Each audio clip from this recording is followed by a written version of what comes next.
All right.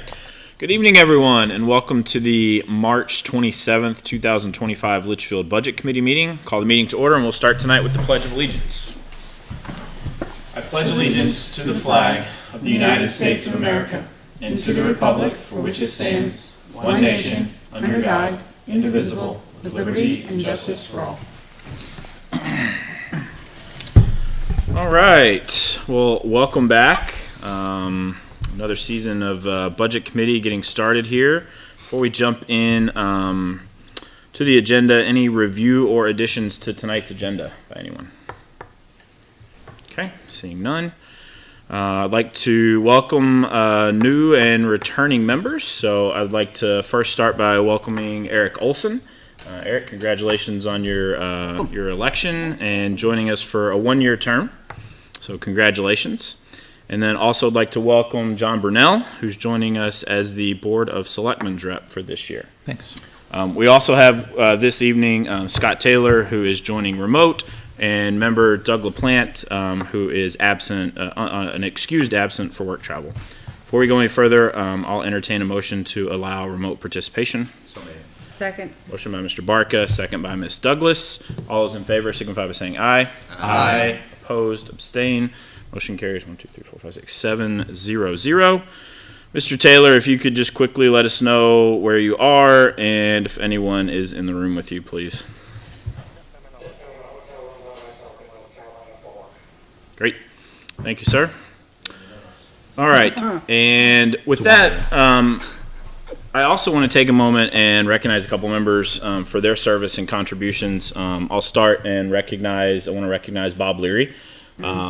For 6 years, who served as the Board of Selectmen's rep to the Budget Committee. I really want to thank Bob for his the work that he did to support the town, the work that he did here on the Budget Committee, asking thoughtful questions, and really advocating for everything that the town needed to support the work and the projects that they're doing. So I really appreciate Bob's 6-year tenure here on the Budget Committee. Also want to recognize Bill Hayes, and he also had 6 years here on the Budget Committee as well. Bill always did an excellent job of asking thoughtful questions, especially when it came to fuel and gas prices, and really appreciate both of those gentlemen. When they spoke, people stopped and listened. They always asked really good questions, so we appreciate their contributions to the town and to the Budget Committee.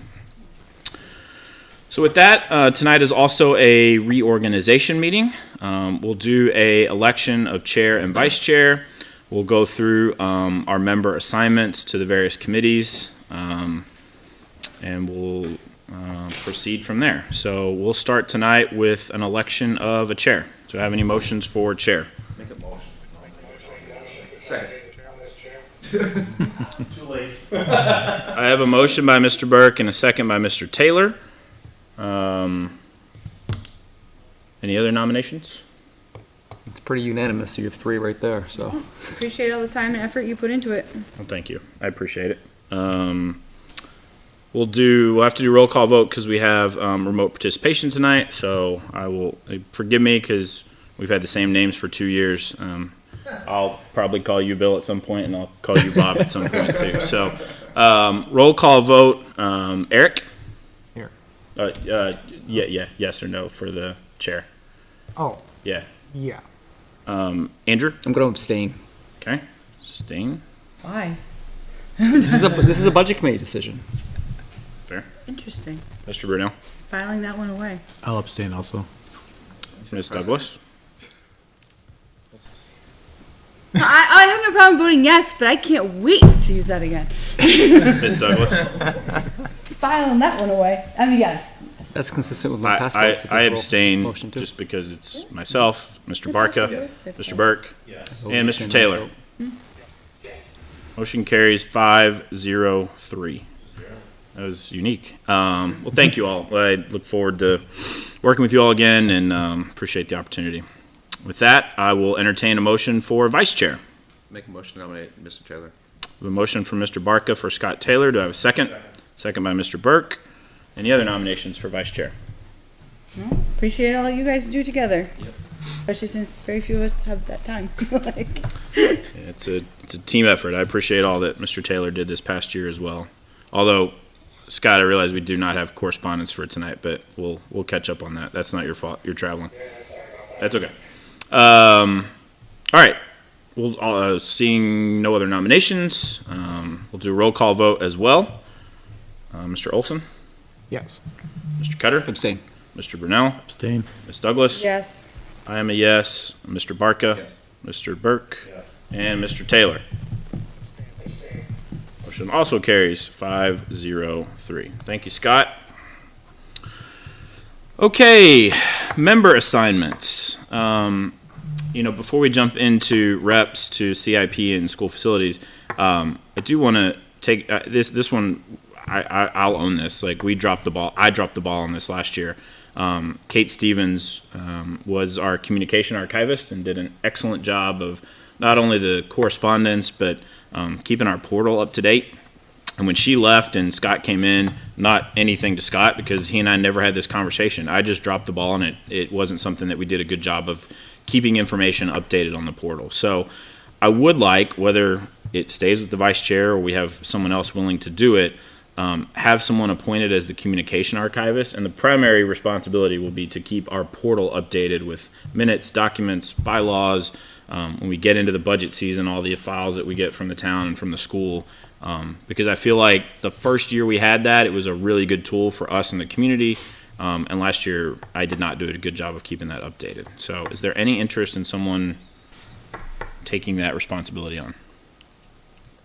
I mean, it's logical that Mr. LaPlante takes it on. He was actually at the top of my list, like as someone that I thought would do it, even before I knew he wasn't here. Because he's fairly tech savvy. I wouldn't do that. You could always table it to the next meeting. We can table. I will have a conversation with Mr. LaPlante and ask him if he's interested in doing that. I'll let him know he can leverage Mr. Brunel just to get up to speed on how to post on the portal, and I'll have that conversation with him. I wanted to see if anyone else was interested before I threw that out as an option. Okay. All right, next we have Budget Committee rep to the Capital Improvement Committee. Okay. I'll You're doing a fantastic job. make a motion for Mr. Burke to continue as the Budget Committee rep to the CIP. Second. Second by Ms. Douglas. Any other interested parties? Okay, we will roll call vote that one. Mr. Olson, Yes. Mr. Cutter, Abstain. Mr. Brunel, Abstain. Ms. Douglas. Yes. I am a yes. Mr. Barca, Yes. Mr. Burke, Yes. Mr. Taylor. 6-0-2. Thank you, Brian. And also Budget Committee rep to the School Facilities Improvement Committee. I'd like to continue unless anybody objects. I think you've done a fine job there as well. Thank you. Any other nominees for Budget Committee rep to the School Facilities Improvement Committee? Okay, we will roll call this one as well. What was that? Oh, sorry, motion. I'll nominate Ms. Douglas as the Budget Committee rep to School Facilities Improvement Committee. Second. Second by Mr. Barca. Any discussion? Okay, roll call vote. Mr. Olson, Yes. Mr. Cutter, I'll abstain. Mr. Brunel, Abstain. Ms. Douglas. Abstain. I am a yes. Yes. Mr. Barca, yes. Mr. Burke, Yes. and Mr. Taylor. Motion carries 5-0-3. Thank you. Clarifying question, I know the answer last time, but as to why the budget committee rep on both committees and not a voting member? So, I ask that because you have a select board member who's a voting member, and a school board is a voting member. And I think it benefits them more than anything else. so I'm glad you brought that up. I actually have further down in our discussion for tonight, initial bylaws discussion. We're not going to go through the bylaws tonight, but I actually have a couple of topics for that I want the group to think about, and that actually is one of those items. It came up a lot, I know, during school facilities and conversations adjacent to that. So I do think whatever direction we decide, voting or not voting, I think it should be clearly stated in our bylaws. So I'm prepared for us to actually have that discussion next month and make a decision and put it in our bylaws, whatever way we decide. But yes, I think we should be clear about it. All right, I think that covers our reorganization, with the exception of the communication archivist, which I will reach out to Mr. LaPlante about when he returns from his work trip. Next on the agenda, we have public input.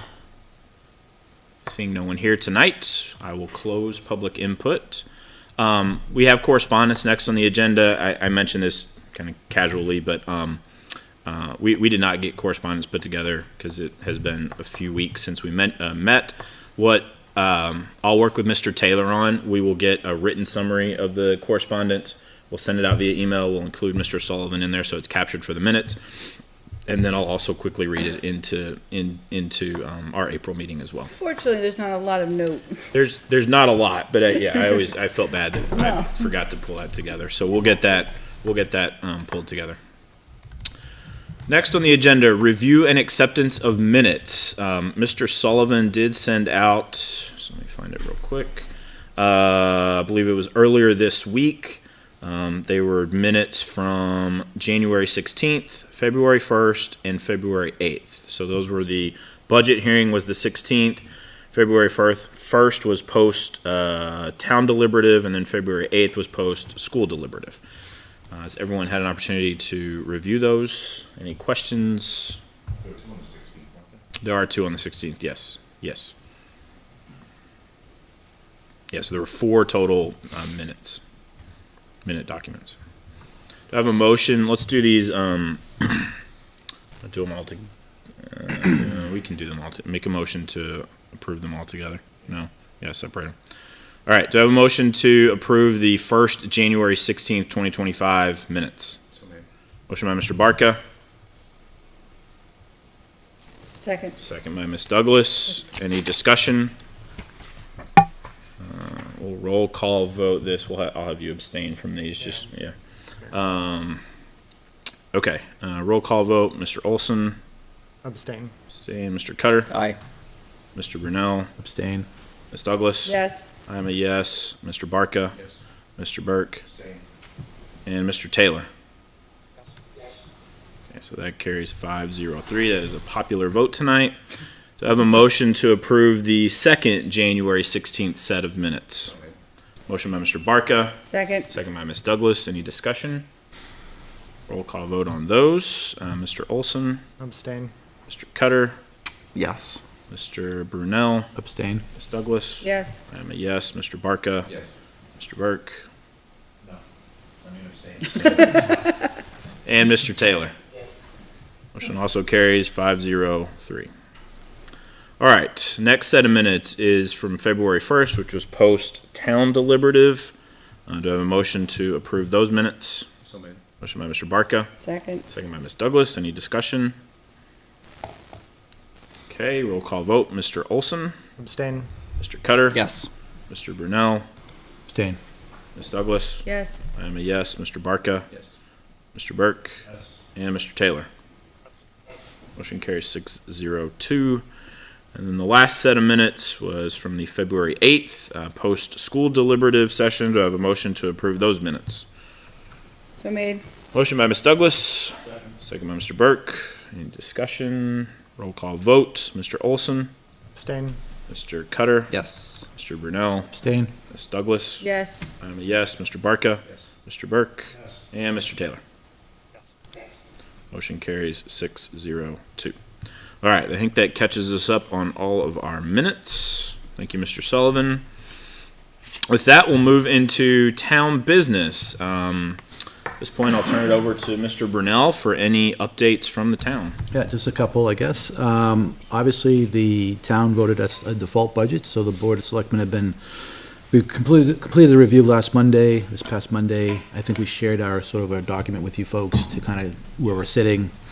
Heather, in our finance office, is going to be doing a monthly comparison between what would have been our operating budget that was approved by the budget committee, what our default is, and what our expected expenses. So just kind of understand where we fall. So that'll be coming out monthly. You'll get a copy of that.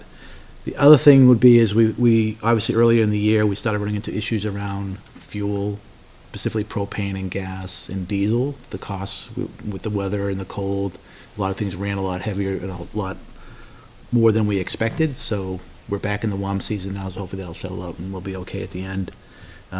We've been advised by legal as far as the default budget goes, and we already know this, many of us have been here for a while, is that we'll be dealing with the shortfall for services with just delaying our open positions and trying to deal with that. We're not telling our police chief he can't hire. He's got no candidates in the pipeline. We figure if he does any of that, it'll be toward the end of the year. He's actively looking for an SRO is his priority at this moment. So that we'll do that, but we're gonna just watch the budget really close and deal with those contractual issues by dealing with those available funds. There's only one active SRO right now? We have one full-time active SRO. Town's approved two at this point. right? Yes, and we've been trying to fill that position for quite a while, The yeah. difference was what, 120,000? 127,000 change. But of that, 68,000 was a car. So you're really running a deficit of 65,000. Correct. So we're 60,000, we're able to make So that it's up. not like we're down 200 grand. No. All right. No, and what I said is that the town will be watching it. We don't expect any impacts to anything, and we're gonna continue to keep care of our employees and keep the services where they are.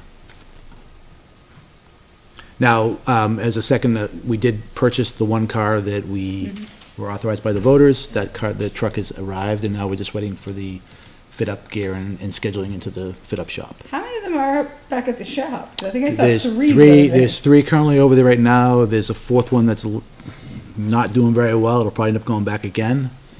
But, that's what we have to deal with. We're gonna work it Do we have through it. election takeaways on this at all, the agenda? I was planning on it being like under member input. All right, because I was gonna say, to me, this is just highlights that we need to do a better job of informing people of what the unassigned fund balance is, why it's there, how Sure. it gets there, because there are a lot of inaccuracies going around publicly related to that I think help tank it, so. So I'd love to hear your feedback on how we can do better, All right. because we've had, Member input. Yep. yeah, so we'll talk about it in the book, because we are concerned about that too. We saw some of the misinformation, we try to correct it, but it's always too late at that point.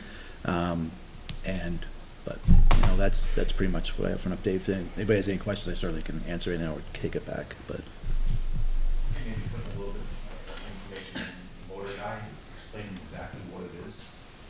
It's like what Kerry's saying, a lot of people just like saying, this is ridiculous, it's almost like a slush fund, what they Yeah. imagine, which it's not. It's not. Yeah, by any means, but they just don't understand that, and then the same thing would be zero impact for the first year, because I mean, that's the way. By law, Well, you're typically, required to do that. yeah, but typically we don't try to use unassigned for things that have long-term impacts. We Right. try to do one-time expenses, and typically those expenses are things we have to go for an appropriation for. So, the unfortunate part about the cars is that because we had a no means no in 2024, we couldn't use those funds directly out of the appropriation. We had to go through the warrant process. That's where most of those funds came from, right? So, again, we try to do an educational series about, municipal funding, financing, all that. They got no views. We really gotta be careful what we put in the voters guide, because it's quote-unquote electioneering and stuff like that. We just gotta, here's the facts. We try to lay out those numbers clearly in the voters guide, but people don't necessarily read it. I mean, for myself being at the polls, folks would ask questions like, did you see the voters guide? Oh, I never read it. Or, I didn't get it. Oh, I didn't know I got one. Right. We do a lot to try to get that out in front of people. We post it publicly on the public website too. So, again, the town's open to figuring out how we can get that right message across.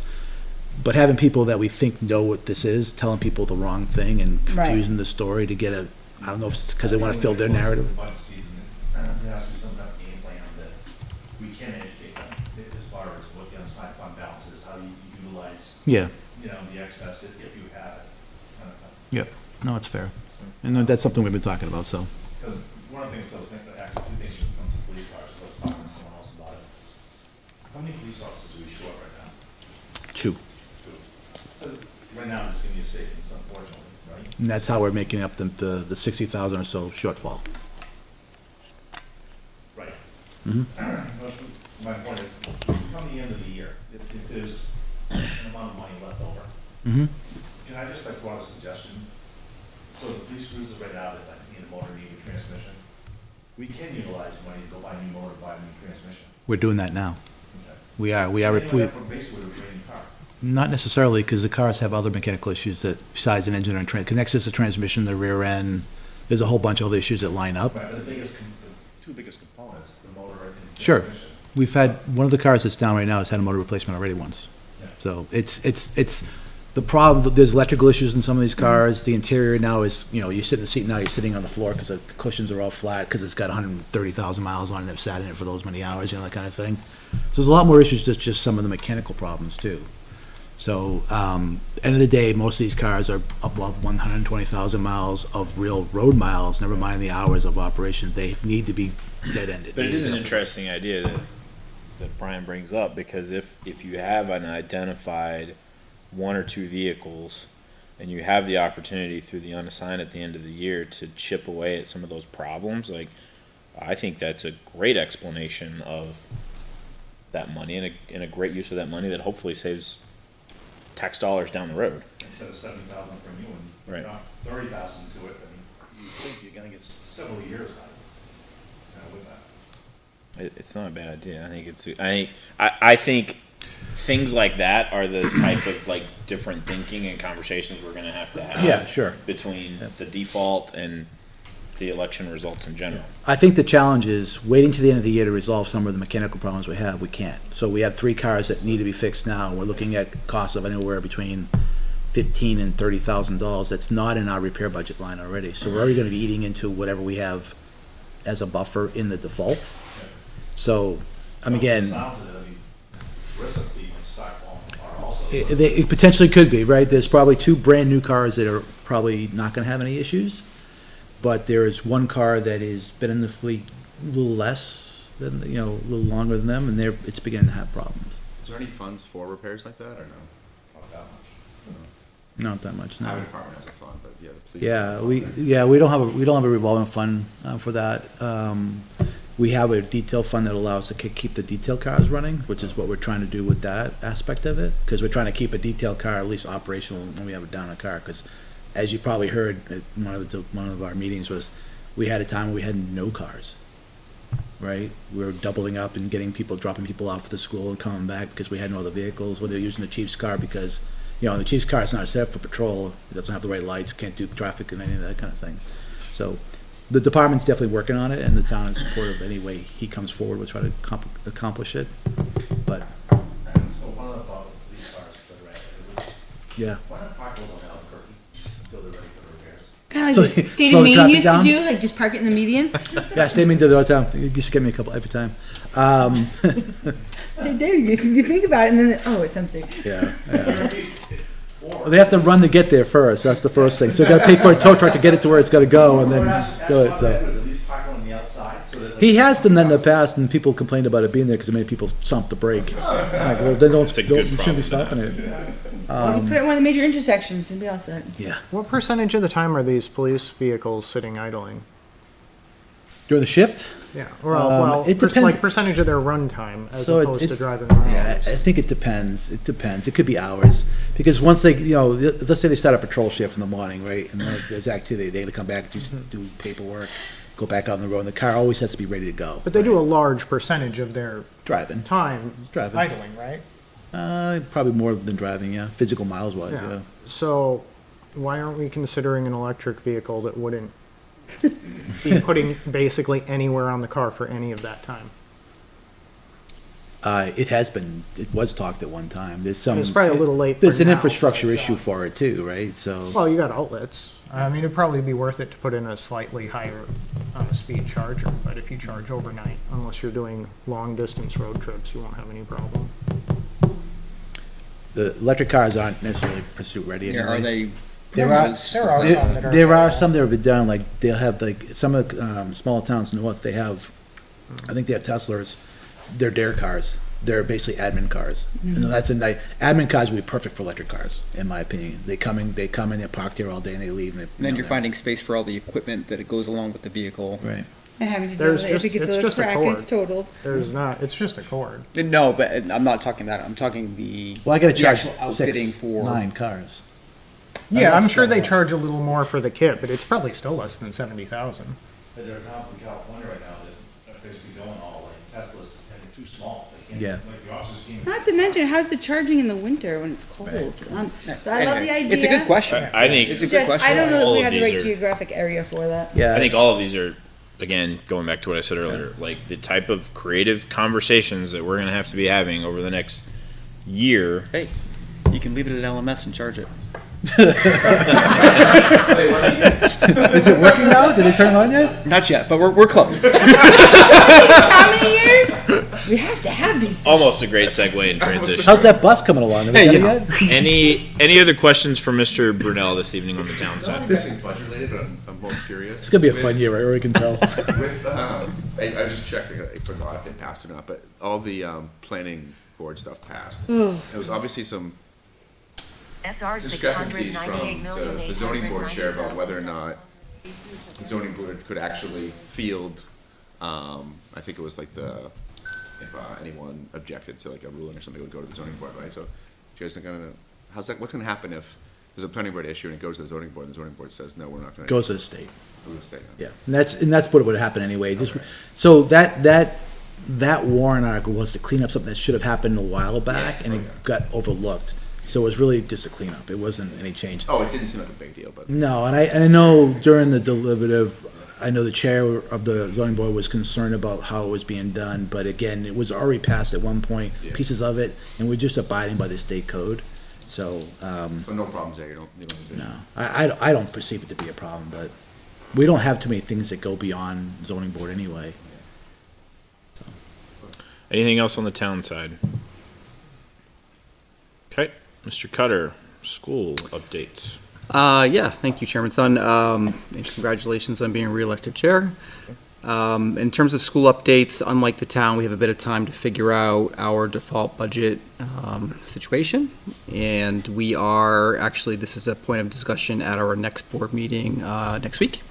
The school board has a $280,000 approximate difference between the operating budget and the default budget. What was that number again? Sorry. Approximately $280,000. At this point, there's no impact that we foresee to personnel at this time. There's a number of other reductions that we can make across a number of other line items that we talked about throughout the budget cycle that we will be reduced as a result of the default budget. In addition to that, like smart boards, things like that, furniture that we talked about, those things will be naturally a part of our reductions this year. So more to come. More to come. Questions for Mr. Cutter? Do we have are we getting an idea of what our end of year funding is gonna look like? Yeah, a great question. I had an opportunity to meet with the superintendent and business administrator yesterday to start to get not only a look at the default budget and what that looks like. I actually asked the business administrator that exact question, right? When can we start to forecast and get some sneak previews here into end of year? She is starting to work on that now. So hopefully for our next meeting next week, we'll start to get at least an initial projection of what Yeah. that looks like. Order of magnitude, yes, we have some money, no, we don't. Yeah. Yes, we have 200 grand, no, it's 700 grand. So it'd be good to know. Yeah, it would be good to know, and the board is very interested in that as well, especially going into next year as a default, and knowing that with the on-site insight reports that we received, and knowing that we have repairs to make, notably at Campbell with cracks and some infrastructure things, it might be a good opportunity for us to get some ahead of some of those repairs now, if we can, before going into next year.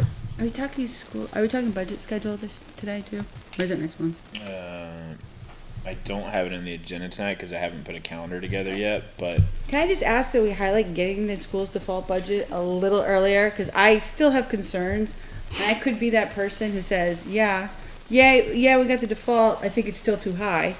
Or I'm gonna like hold my tongue here, but I wanna look at it under the hood before we submit it and go forward with it next year.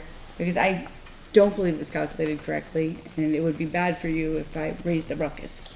I think So it's I'd like to make sure that we have a good look at it before we get to that point next year. I think it's a reasonable request, given that the superintendent BA will have a full year under them to get that But it's why, earlier than we did that's last the year. primary reason I'm trying to give some grace and not raise holy hell over it, but I do believe that we need time to look at it, because I have significant disagreements with the numbers.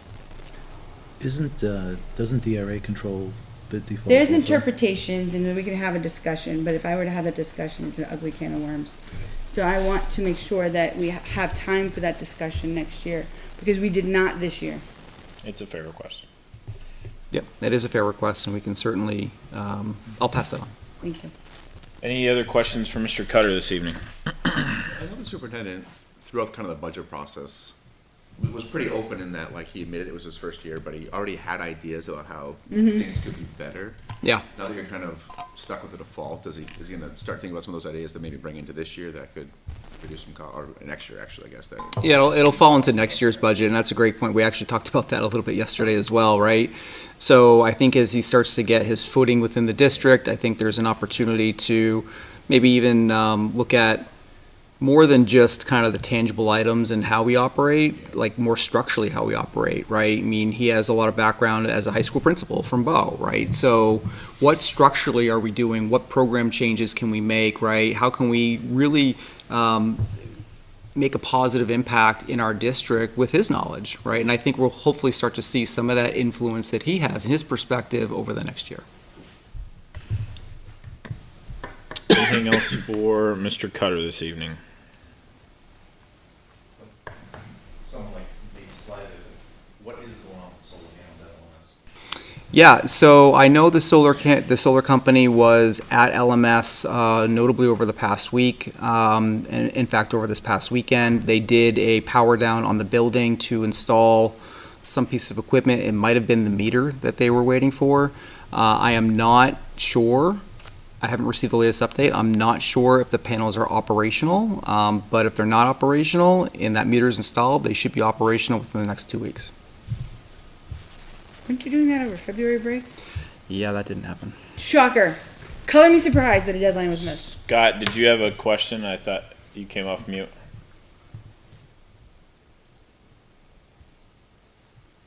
No. Oh, wait. Mr. Taylor, did you have a question? Okay. Okay. So, I mean, the next and last part of the solar panel is the BESS system, or battery energy storage system, which is for reference, I'll call it the container that will be behind LMS, that will be scheduled to be installed late spring, early summer. But we can go live before that's installed. The panels will be live before that's installed. Anything else for the school this evening?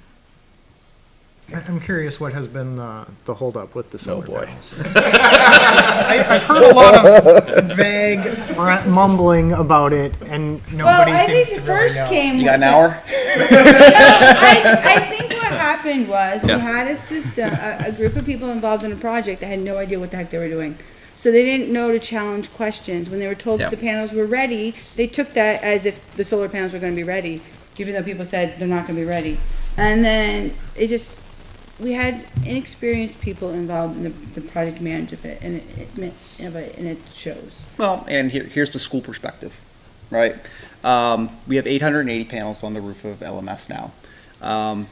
This is a now 2+ year project. The panels should have been done over at least a year ago, 2 years ago at this point. There have been manufacturing delays, obviously, as a result of just the environment and delays in everything. That didn't help us. What we come to find out as a result of this process is the contracting agency that we went through for the solar panels we relied upon to have a factory to build some of this equipment, and in reality, So they sold us solar panels that weren't built yet? well, in reality, They didn't have a factory. they didn't have a building. factory to build the panels. What? And so it was. That is, you know So, what? so it That's was why we need people outsourced. who know to ask. And so now we have panels on the roof, but now we're waiting on the battery energy storage system, which is also not part of the factory that's built yet. So that's also being outsourced, which is why there's delays. So I'd be surprised if it's installed, this decade at this point. I think Mr. Cutter's going to show up at our April meeting and say the solar panels are operational. And drop the mic. No, there'll be no mic drop because it'll be Where's your like, police car? Plug it almost do a ticker tape parade to celebrate the completion of this. I think your question's a fair question. It is. Both perspectives are true. There It were never should have lots happened. of moving parts and pieces. How's as the to why heating this system is- going on over there? I heard you have troubles. That's the kind of thing I guess I hoped that maybe we would get to have some input on when Yeah. I was on the energy committee, and We never did, Did but, the energy committee was that as a result of the debacle at LMS, or did it precede the? That was a town energy. The energy committee, yeah, the energy yeah, committee was a I result don't of, think it had anything to do with the school. No, but I think it was one of the benefits, I suppose, of how poorly the it LMS. was, the energy committee was created to support power, community power. And to be able to do alternative plans for the residents to save money. Off the offshoot, the energy committee wanted to also make investments, or at least guide investments that would help save other things within town, like investments in LED lights and stuff like that, trying to drive some of those things. Well, unfortunately for them, I think they burned any municipal solar payload projects for a while. Well, we don't That's have it. unfortunate, because I think there is some opportunity there to make investments that will more than pay themselves back, but you just have to be careful with the solar stuff, because most of the companies out there selling it are, well, they're salesmen. either misrepresenting it, or more often than not, they don't even know what they're selling. They're selling a package and shady contract deals and all kinds of things. I talked to a few of them that came door to door around town here, and they offered me a substantially worse setup than what I had already signed up to get for basically the same price or higher.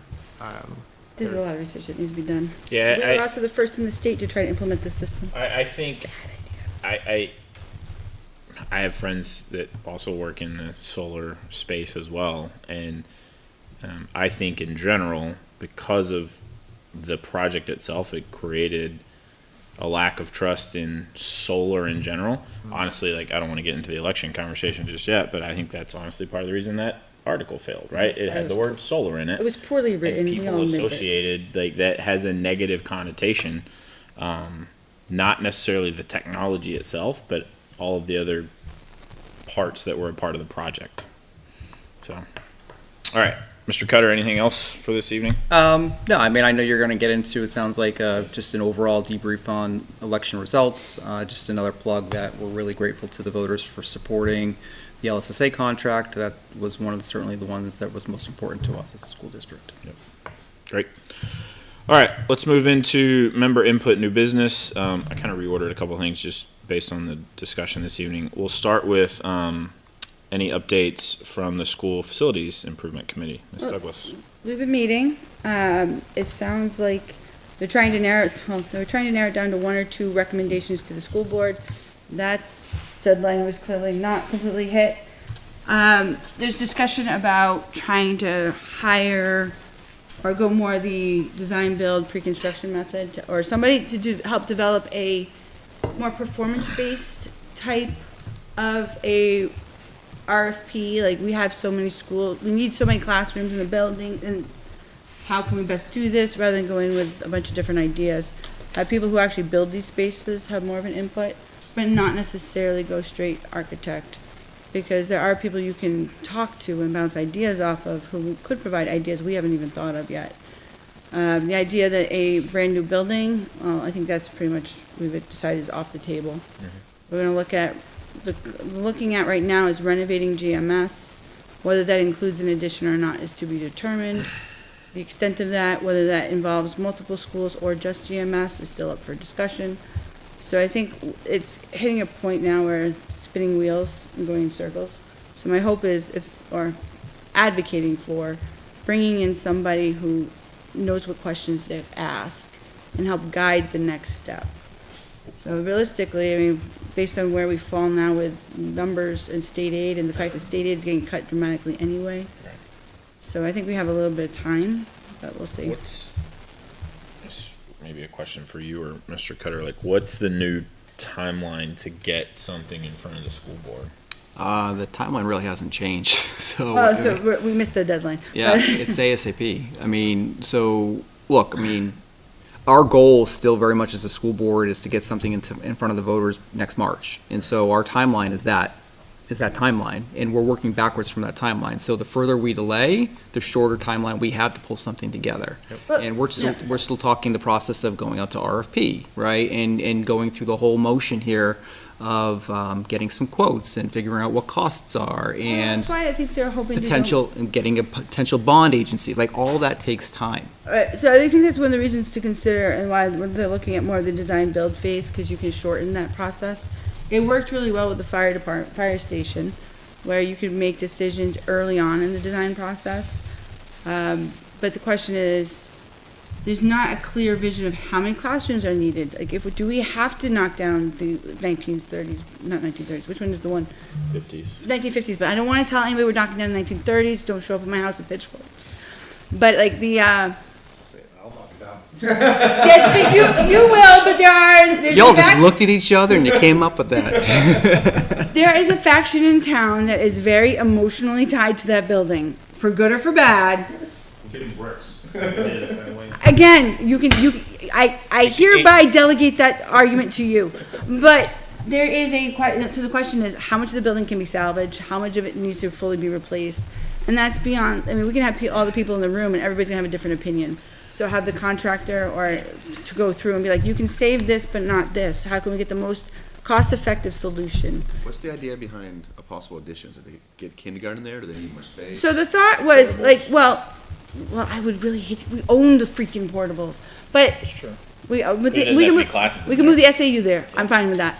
The idea is if we knock down the 1950s building, I think, Which 1950s? Is that the first grade wing, the 50s? the big square with the weird Okay, atrium in that's the middle. first grade. Okay. Yep. First and third. So whether you knock that down because it addresses the structural, well, not really structural, like the concerns of that building, as well as pulls the school back away from the road, which is another concern, right? And in doing that, we'd have to, they argue we're already short several classrooms. So if you pull those out, then you need to replace them and add a couple. But if we can salvage rooms, then we don't need as big of an addition. Then the question is, well, do we even need an addition if we look at all three schools and start shuffling? So I think that's where the goal is, to have somebody who's, you know, we have organizations in the state who, they build schools for, that's what they do, they build schools. There's nothing that we have that probably some of these companies haven't seen. So how would they analyze? Like, yes, you can save this building, but it's not worth it because you have to do X, Y, and Z. Or, no, absolutely, you know what, that's not as bad as you look. You throw in a couple, 15 to 50,000 and it saves you 300,000 or whatever. So have somebody take a look. You have a question? Somebody to analyze it. So the question is, how big of an addition, if we knock down space, do we need an addition? We don't know. Because if, the thought process too is like, if we move the middle school to the high school, you move 3 and 4 to LMS, well, now you free up a bunch of space, you can do the central core.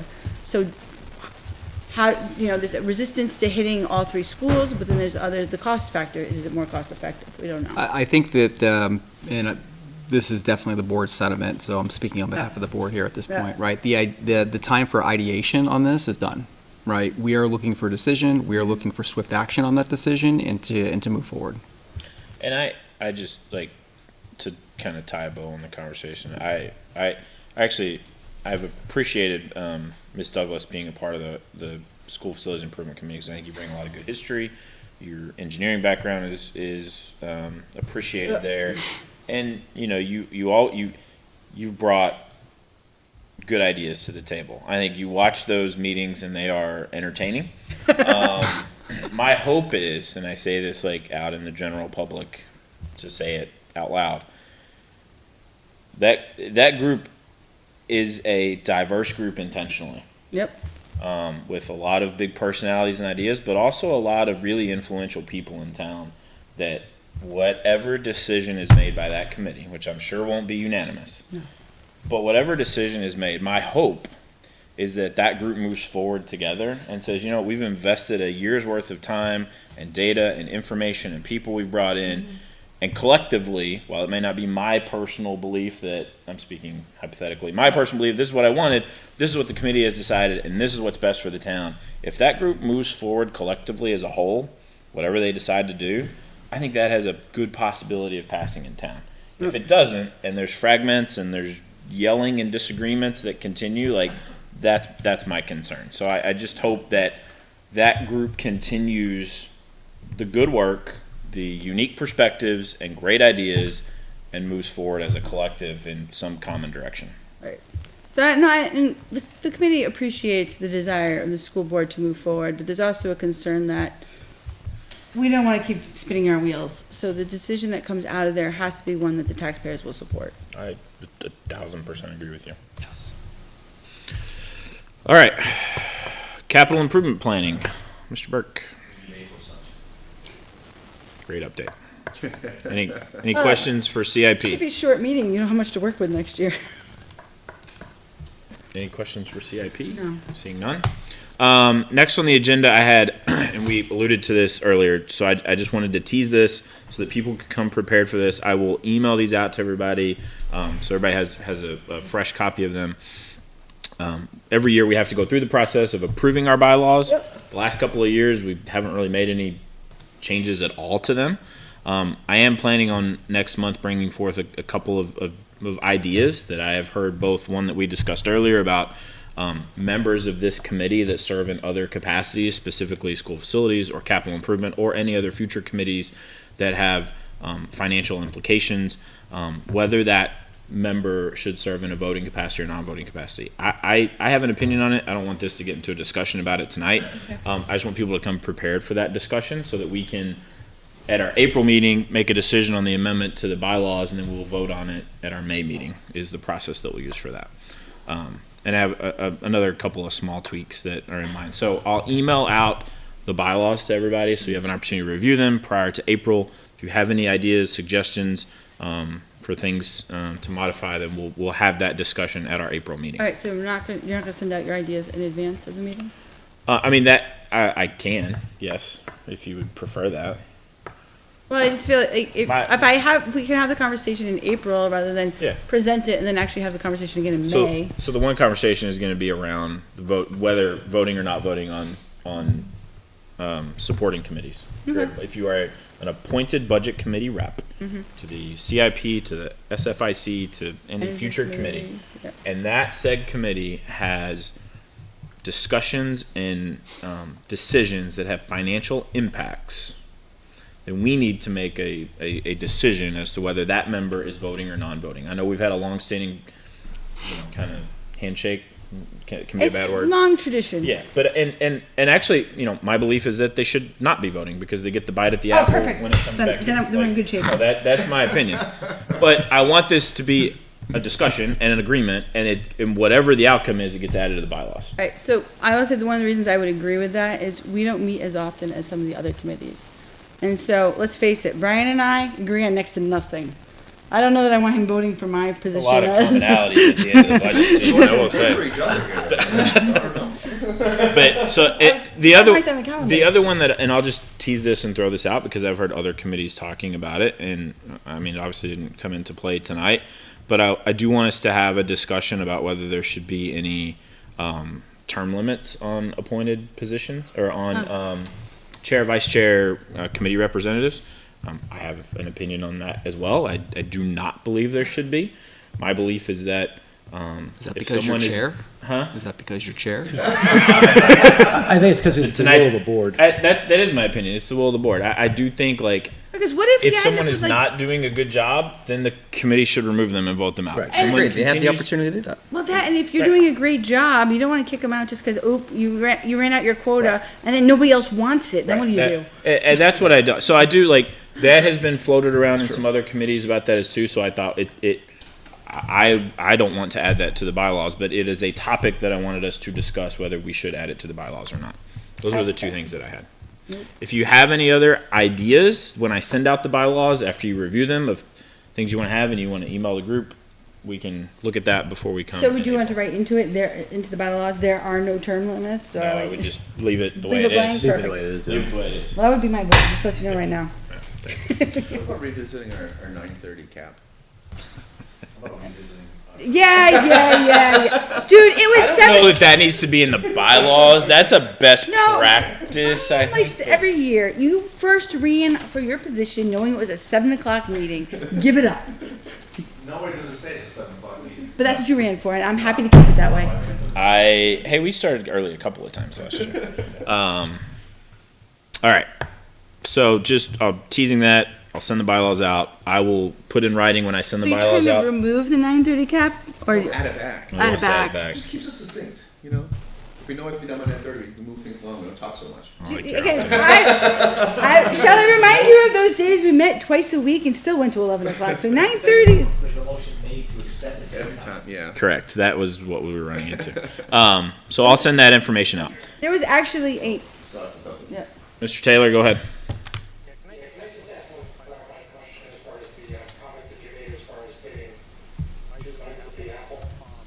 Yes. Looking at it, that, like, I'll use Carrie as an example. Carrie gets to vote on the committee and on the budget committee, and Yes. you don't think that's necessary? Yes, that's my opinion of that. Yes, so that if something were coming forward through the FIC and you know, if something she would vote at something at the FIC to approve it to go to the school board. Ultimately, the school board could change it. Right. That recommendation comes here, but it could also stay the same, and then she would have the opportunity to vote on that said thing a second time, yay or nay, however she was voting. The same for capital improvement. That's my opinion on it. Well, then, both Andrew and John basically get 2 votes on I- either the school or the town. Yeah, So, yeah, there's I- been complaints about that, I but don't unfortunately think- RSA governs. I don't think that's in our purview. Like, I think that is the school boards and the. No, it's actually, the RSA allows for that. I looked into it myself because I disagree with it. Well, I think- But the RSA allows for Yeah, it. and I think Vote the board. if the board gives advice, we have to vote the will of the board. Yes, but I would say that you should be non-voting members, quite frankly. But the law does not allow for that. Yeah, the way it's set up, it does not. Does that answer your question, Mr. Taylor? Yes, thank you. Okay. Next on the agenda, calendar. So I will also email out a draft calendar, draft being the key word. Love that. I have actually already secured the next 6 months of meetings in this room because from now until September, we meet the last Thursday of every month once a Yep. month. I So would suggest too securing deliberatives so there's no more complaining about a conflict, about a play. I believe they've already done that. Perfect. That's already been done.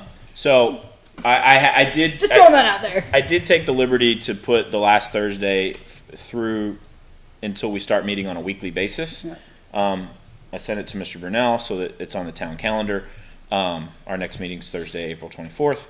And then Is that during break week? Is it- it is during break week, so we can So move that. traditionally. No, wait, actually it's not. Or is it It's, afterwards? it's before break. Yeah, Alright. it's the week before. May, right? Yeah, okay.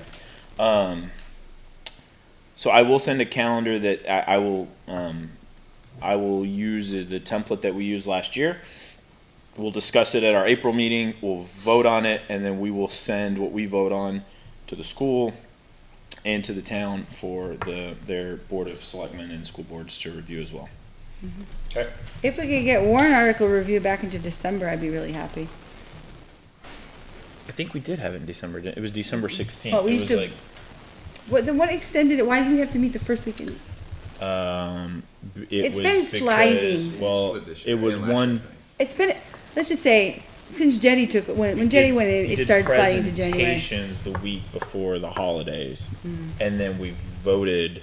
But part of that is too like the stacking of the meetings. To your point earlier, like if we met twice a week in November and December, then we could probably do it earlier. But I don't really want to do I that. really hate doing early So- January.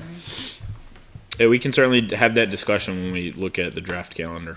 All right, That would just be my request would be, if possible, get warrant article voting done before Christmas. That would be my request. I'll look and see like how that. We used to. I don't know if that's gonna be possible. We used to. In order to facilitate that, the school committee's gonna have to hurry up and give them a recommendation so they can get moving. I'm sorry, what? If you want them to have a work ready, to hurry up and approve stuff on the school. Pretty sure that's not gonna be the. You have to look, well, you have to look at when Christmas holiday is this year and the fact that where it falls, the school has 2 weeks off. That's a for holiday school board break. decision.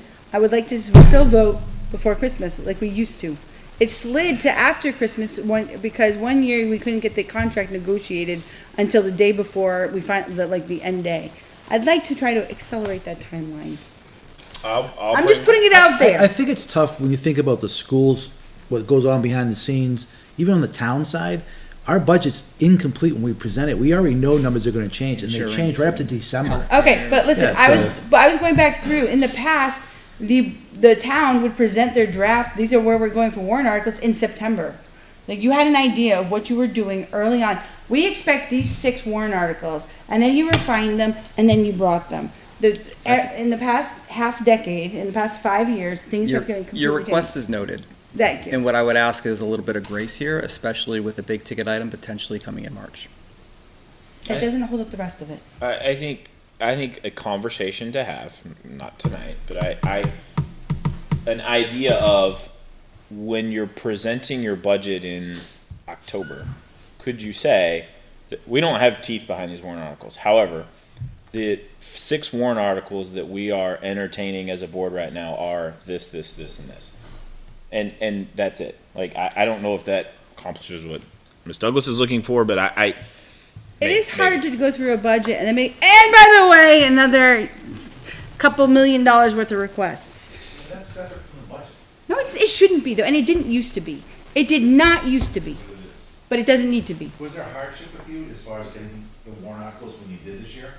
I like to review them and ask questions. I didn't get to review and ask questions of various parts, and it really irritates me. The police station was the only one that we got late this year, though, wasn't it? But No, that, we didn't but get even default that, budgets. We used to but get even default that budgets wasn't earlier. late. Default was like, Well, when it was presented to us versus the CIP are totally different. Yeah, I know. We did a bad job getting it. ahead of you But guys, default budgets used to be presented earlier. This year, we had no chance to review it. Like, so again, if we could I agree with you on that. change the And- deadlines, we've allowed the deadlines to slide, and that's become the new normal. So when I wanna I push it back. when I put together When we were chairing it, it worked out better.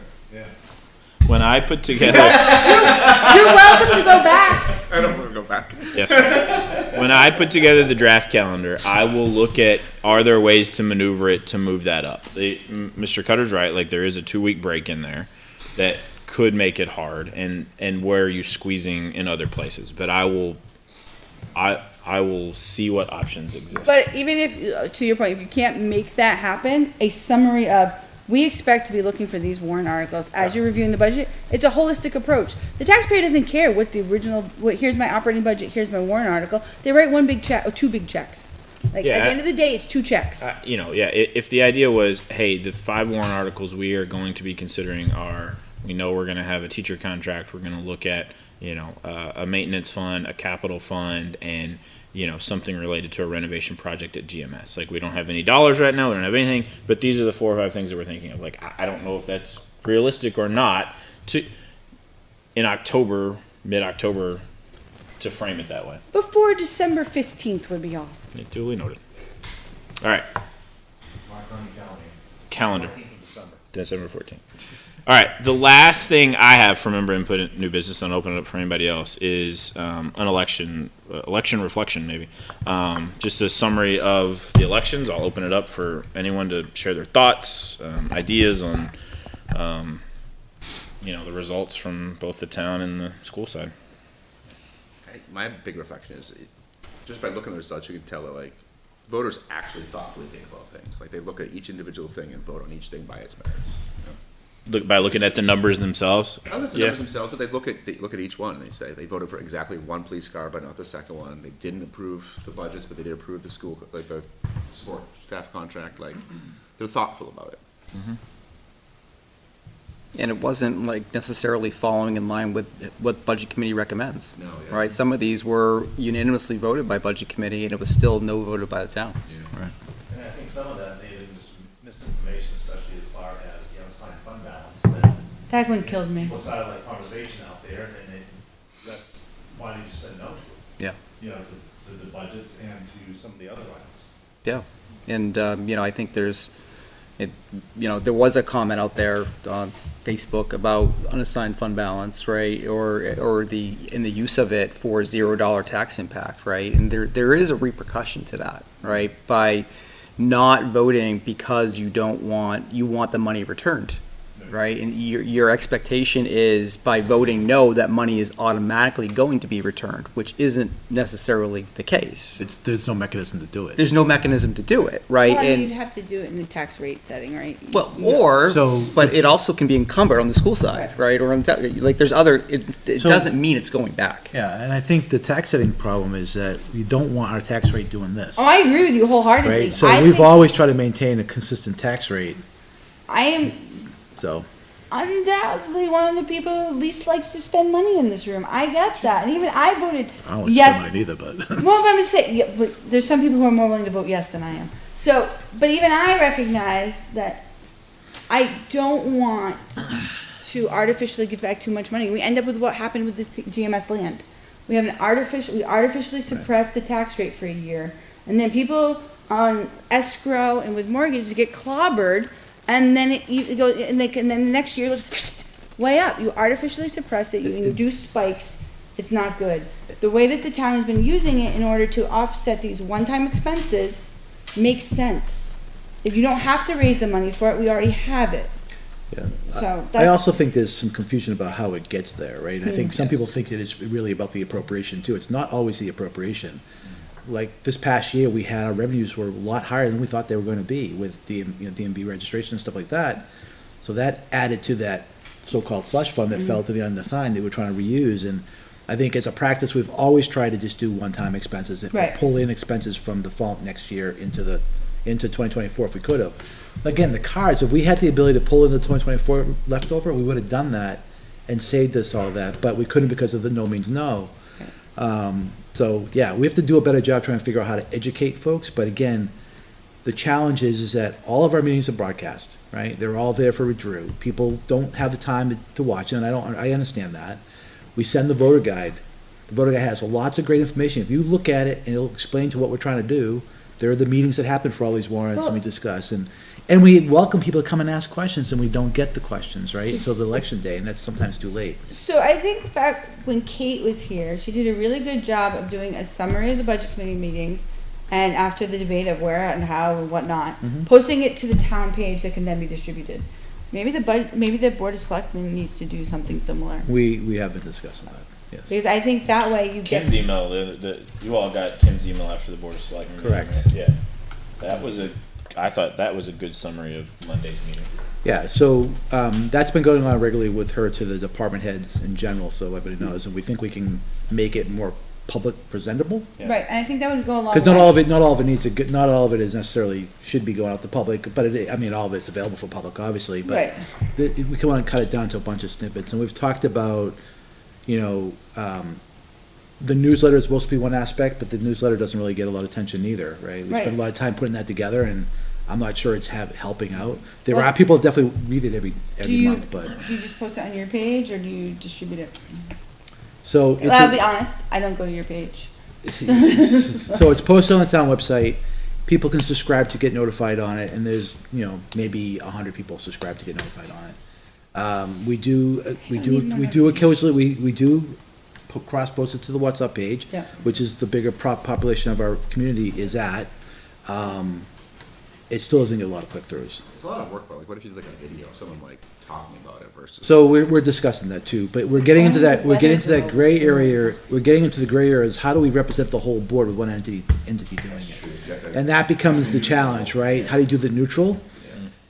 We have some ideas about it, we've been talking about it, But I thought Kate was really good on that, like, she just did the facts, and that way there is no debate. If you want more conversation, go talk to somebody.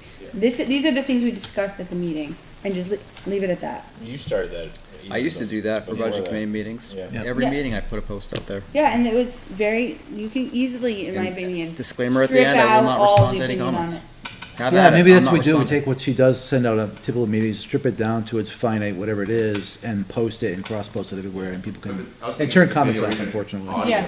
like people could listen to it in the car or something if they don't want to sit and read it or something. You should create a podcast, is that what you're suggesting? Yeah. Yeah, we talked about, well, all the YouTube videos, the meeting minutes can be downloaded and listened to, like, just audio only, so, I But mean, who they're, wants to listen to 3 hours of us? I don't know, I do it every day. I know somebody. I watch on YouTube because I get to fast forward at a certain Correct. time. But what I found with Kim's summary email, because I'd actually already watched most of the video or the meeting at that point when I read it, I'm like, well, this would have saved me a lot of time. Like just reading her email, I wouldn't have watched. But you missed the actual discussion. Well, it tells me probably where I need to go Yeah. back and fine tune my watching.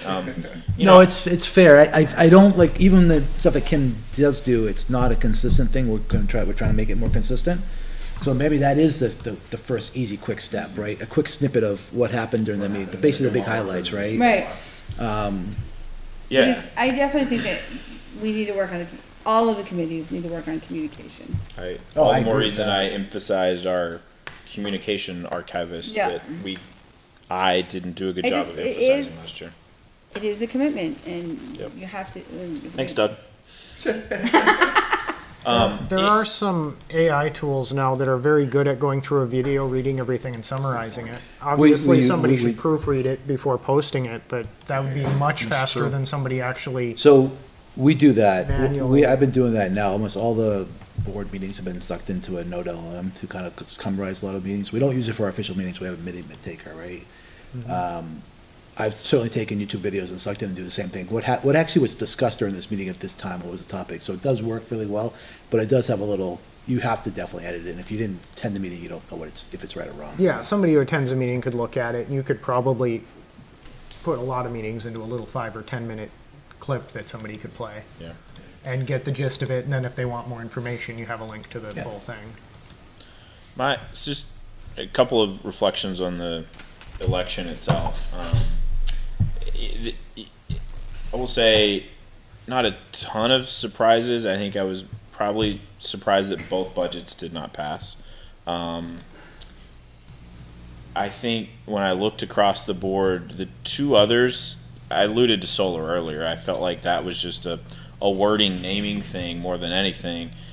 The athletic trainer one on the school side really surprised me because I thought Nobody we understood it. We had really laid out, and the school had done an excellent job of saying, like, this is actually a cost savings to the town and the school over the next 3 years. And that was just a miss, I think. I won't say it was a miss. Communication thing, right? But I was thinking about that when I saw that one because, yes, it's $50,000, but there was such a good case made for that. There was unanimous support across the board.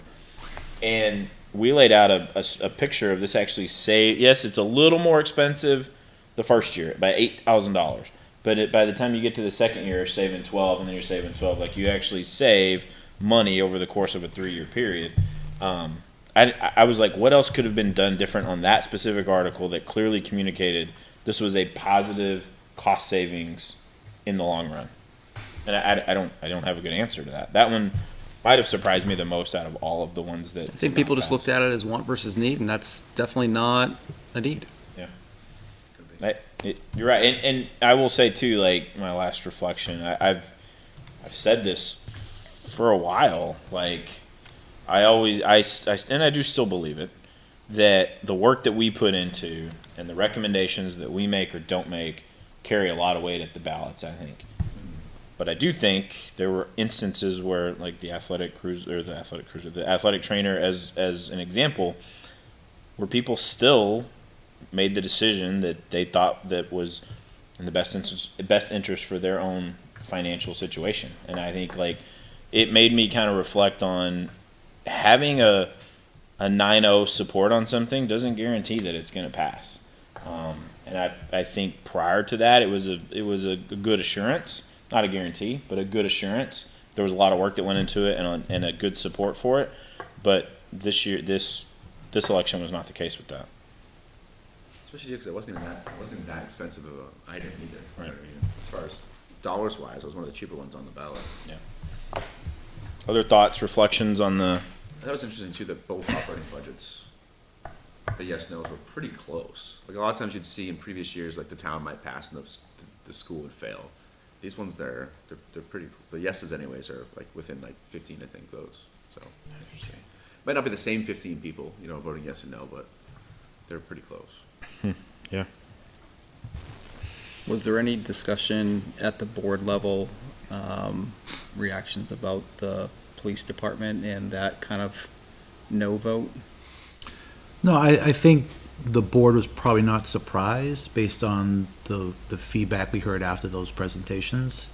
It doesn't remove the need. Obviously, we got to figure out a better way to how to position it, and I think it's really was about education earlier than it was later.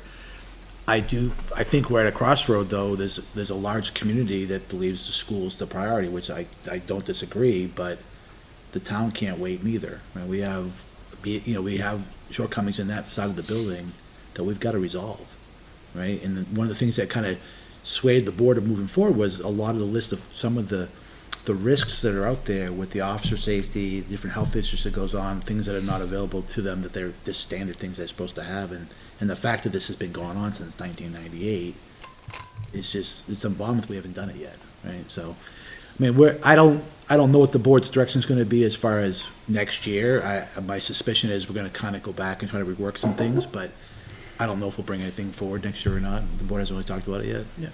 Yeah. The chief just wants to fix the problems he can fix and, keep on moving forward. The department is all into helping the community. I think there was some posts on Facebook that, we're retribution for tickets, like, that doesn't happen, and the public who listens tonight, when you get a ticket, if you actually get a ticket, that's the first problem. If you get pulled over, most of the time the officers will say, slow it down, go on, drive home.